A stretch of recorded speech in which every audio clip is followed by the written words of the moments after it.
Hi everyone, I'm Andrew. Hi, I'm Giacomo. We are the makers of Untitled Tales, and welcome to Penny and the Lost Voice Devlog, an adventure platformer where you play as a tiny dog that punches with its voice in a 2D hand-drawn whimsical world where the sun and the moon have stopped moving. We have a Steam page open. It would really mean a lot if you could give us a wish list, but anyways, let's begin with the devlog.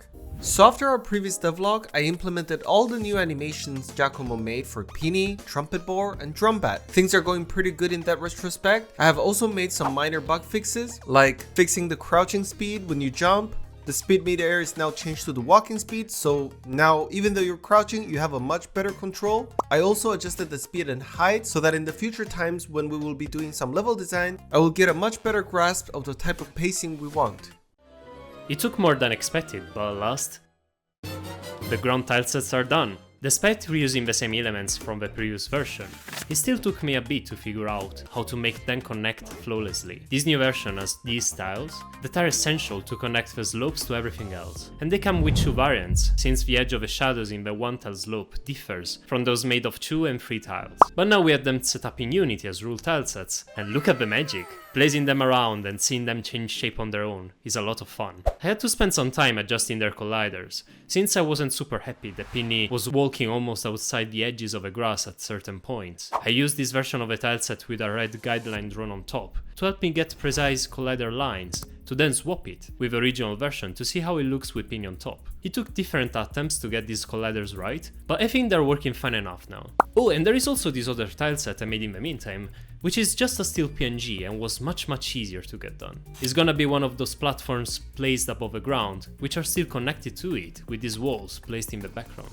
Just a quick tip, if you use Unity for 2D games and use tilesets, you may come across a certain issue called tileset pixel bleeding. To put it in a nutshell, it's this horrible way Unity seems to display your tilesets in the scene by default, leaving gaps between them for apparently no reason. I had to do a bit of research to solve this, since people tackle this problem in different ways, but it looks like the easiest solution consists of doing only two things. You first select Point No Filter under Filter mode of your tileset asset in the inspector, and then you need to go in your hierarchy to find and select the grid component of the tile map and insert -0.001 in the X and Y values of a cell gap. And now it works like a charm. Throughout this week, I also started brainstorming and conceptualizing our next to-do feature, which is projectiles. In the context of our game, projectiles would be this wobbly sound orb, and I wanted this feature to be used in both combat and platforming, like using a projectile to propel the player mid-air, or using a projectile for a puzzle mechanic, or also using it for an offensive style of combat. And I now have these two dilemmas regarding parrying projectiles, and I would like to hear what your opinions are on this. Tell me, which one works better? A, when the player shoots a projectile at you, you parry it and the projectile goes to the opposite direction, right back at the enemy. Or B, when the enemy shoots the projectile at you, the parried projectile direction is based on Penny direction and player input. I like both of them a lot, and I made a list of pros and cons of each decision, but I really want to hear what your opinions are on this. Projectiles and any sort alike also require some sort of object pooling. Object pooling is basically a programming concept to basically optimize your performance and lower the burden that is placed on the CPU when having to rapidly create and destroy things like bullets. In simplistic terms, we deactivate them and activate them instead of destroying them. This is also used in Untitled Tales, as you can see how frequently the bullets are getting spawned. Benji already started working on it, and so far it's looking pretty great. I also made a very quick and rough pass on the bark punch, the enemy bullets and the visual effects that could play out when the player successfully parries or gets hurt. Bear in mind, this is far from what the final look of these assets should be, but it was very useful for my team to check what sort of timing we need for the game. The combat is supposed to be quick and reactive, which means I don't have that many frames to play with, and everything needs to be super clear and clean from a visual standpoint. Once we will have all the background assets inserted in the game, which should be pretty soon, I will be able to get a better idea of how to properly display all these elements in the scene, so they don't blend too much with everything else, but stand out just enough. There's also another feature that I want to change. I'm now very satisfied with our current health system, and I feel like we could definitely improve it. Giacomo and I went through some brainstorming, and we think that maybe changing it from a generic health point system to a confidence meter of some sort would be a much cooler idea, since the game theme is revolved around that. The more enemies Penny defeats, the more confident Penny becomes. He should also become more confident when he successfully parries incoming projectiles, and of course gets discouraged when he gets hurt. That is our main basic concept for now. And one good thing about this is that now enemies are no longer just obstacles and they have one extra utility in them, giving players more choice and options. Of course, this all sounds good on paper and I already have some sort of prototype already put in place, but the only way to actually prove that it works is to actually have a proper level. So we will just have to see. But do you like this health system idea?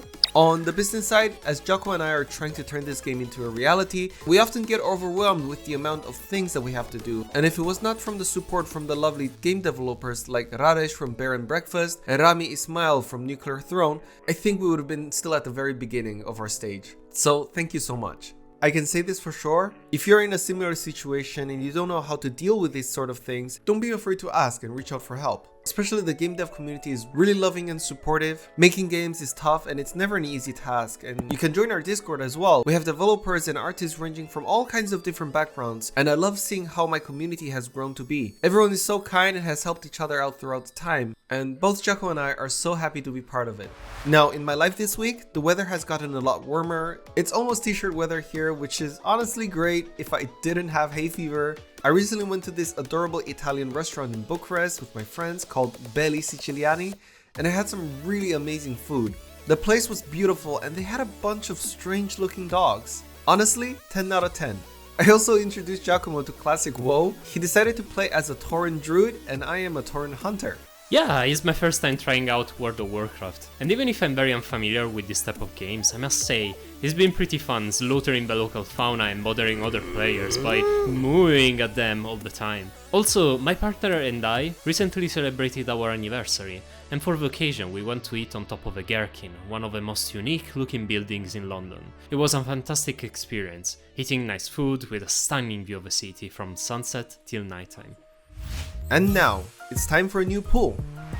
Who do you think would most likely steal your lunch money? A or B? Feel free to write in the comments below and vote on our Discord to let us know which one it is. Last but not least, we have so many amazing fanarts that we would like to show you. It's so cool to see our doggo hero reinterpreted in so many creative ways. Thank you so much for this. And that's all for this week.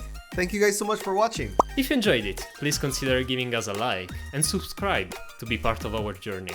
You can support us by wishlisting the game on Steam. And with that being said, I wish you all a wonderful, wonderful day. Bye! Goodbye!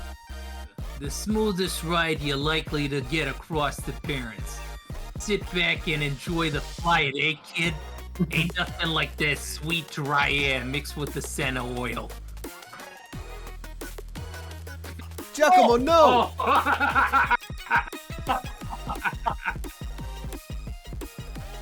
Well, we did warn you. Should we jump up with him? Overslept.